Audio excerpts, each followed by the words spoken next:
Assalamualaikum warahmatullahi wabarakatuh. Perkenalkan, kami dari kelompok 7 dengan materi BPJS Kesehatan dengan mata kuliah Hukum Ketenagakerjaan dengan dosen pengampu Muhammad Imam Bustomi, SHMH.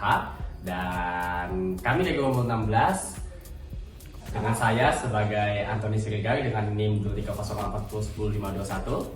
Saya Cornelia Jekonia dengan NIM 23080810519. Saya Juliantul Bantoruan dengan NIM 23080010522. Selamat menyaksikan.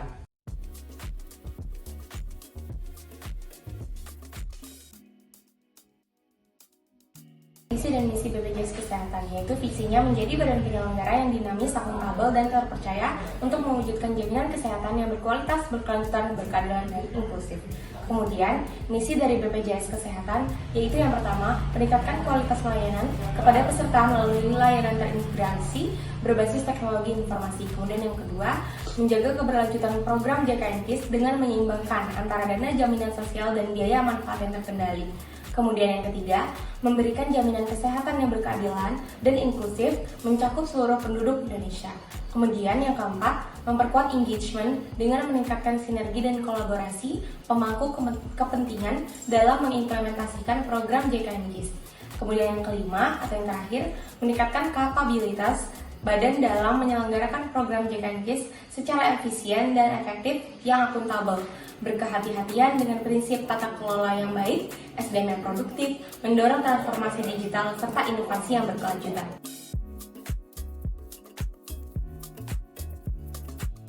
Landasan hukum beroperasinya BPJS Kesehatan untuk mengelola program jaminan kesehatan nasional. Yang pertama itu ada Undang-Undang Dasar tahun 1945, kemudian yang kedua itu ada Undang-Undang Nomor 40 tahun 2004 tentang Sistem Jaminan Sosial Nasional, kemudian yang ketiga Undang-Undang Nomor 24 tahun 2011 tentang Badan Penyelenggara Jaminan Sosial. Kemudian ada juga dalam pengelolaan BPJS Kesehatan, manajemen berpedoman pada tata kelola yang baik, yaitu antara lain yang pertama ada pedoman tata kelola BPJS Kesehatan, kemudian yang kedua pedoman kode etik BPJS Kesehatan, yang ketiga pedoman gratifikasi BPJS Kesehatan, yang keempat atau yang terakhir yaitu pedoman sistem pelaporan pelanggaran atau WBS BPJS Kesehatan.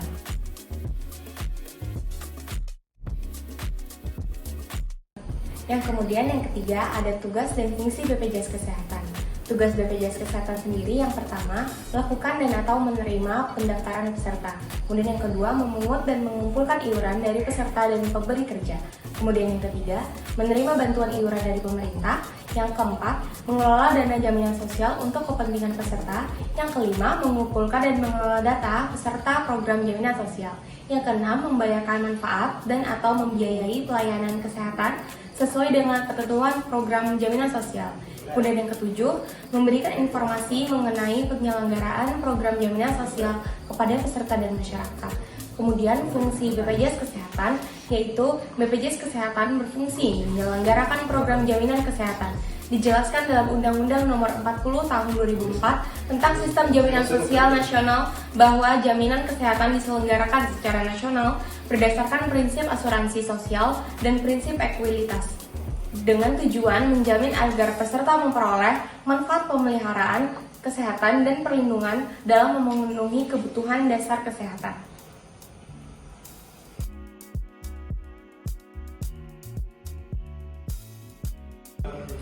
Lalu kita beralih ke pembahasan selanjutnya yaitu prinsip dalam penyelenggaraan BPJS Kesehatan. Ada 3. Yang pertama itu prinsip netral.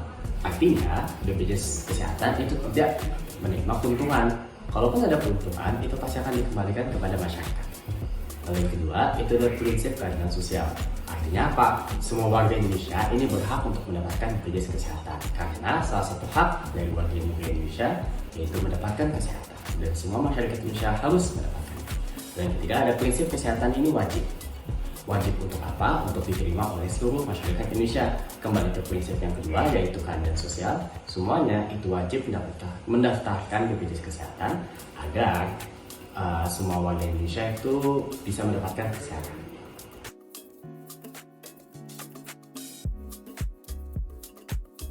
Kita akan beralih ke manfaat dan tujuan. Sebenarnya apa sih manfaat dan tujuan dari adanya BPJS Kesehatan ini? Pertama kita mulai dari manfaat. Manfaat itu ada 2, yaitu manfaat medis dan manfaat non medis. Dari manfaat medis itu ada promotif dan preventif. Artinya ini untuk penyuluhan kesehatan, imunisasi dan screening kesehatan. Dan yang kedua itu ada fungsi manfaat sebagai kuratif, yaitu pengobatan penyakit di fasilitas kesehatan. Yang ketiga ada rehabilitatif, yaitu layanan pemulihan pasca sakit atau operasi. Kalau kita beralih ke yang kedua, yaitu manfaat non medis. Yang pertama adalah perlindungan finansial. Artinya setiap orang yang mempunyai penyakit, dia pasti tidak perlu kebingungan masalah dana karena sudah disuplai oleh Indonesia. Dan juga pasien pun ada dasar hukum juga yang mewajibkan pemberi kerja untuk mendaftarkan pekerjaan. Lalu kita masuk ke tujuan. Sebenarnya apa sih tujuannya? Yang pertama itu ada memberikan perlindungan sosial kesehatan, lalu ada mewujudkan universal health coverage. Itu target untuk semua orang itu bisa terdaftar dan terlindungi oleh BPJS Kesehatan. Dan terakhir meningkatkan kesejahteraan pekerja dan keluarga dalam menjamin keadilan sosial.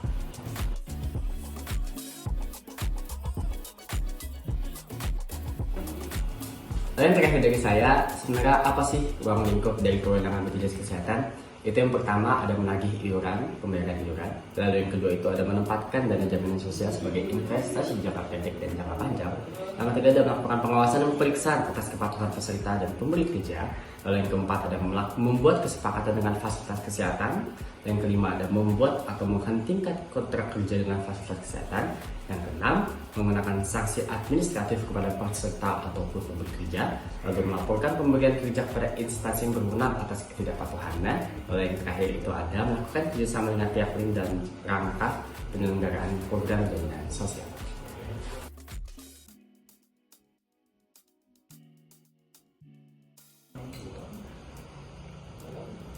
Teman-teman tahu nggak sih BPJS Kesehatan itu mempunyai hubungan dengan industrial? Yang pertama, kewajiban perusahaan.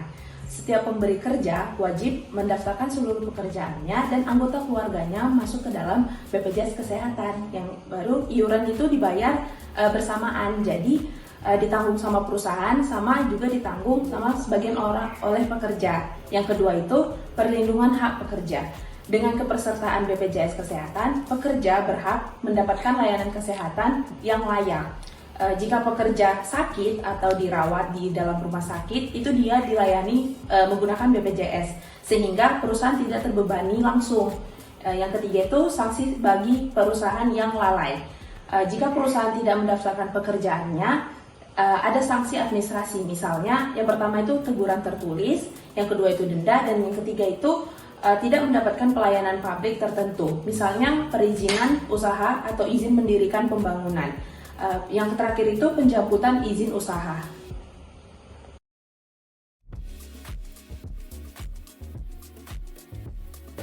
Kita masuk ke tantangan dan permasalahan. Yang pertama itu tingkat kepatuhan perusahaan itu masih rendah. Yang kedua, masalah tunggakan iuran BPJS. Yang ketiga, kualitas pelayanan kesehatan belum merata. Yang keempat, kurangnya sosialisasi dan pemahaman pekerja.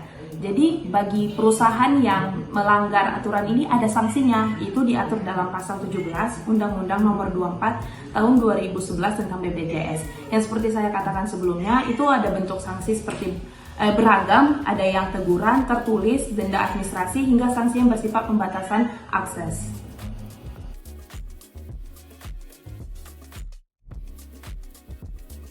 Jadi, dari permasalahan dan tantangan itu, kita mempunyai solusi dan rekomendasi.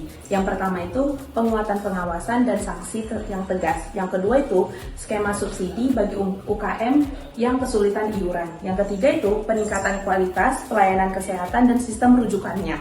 Yang keempat itu, edukasi atau literasi hukum untuk pekerja dan pemberi kerja. Yang keempat, digitalisasi layanan. Yang kelima, transparansi pengelolaan BPJS. Dan yang terakhir itu kolaborasi pemerintah, BPJS, perusahaan, serta serikat pekerja dan masyarakat. Sekian dari kelompok kami. Terima kasih. Dah.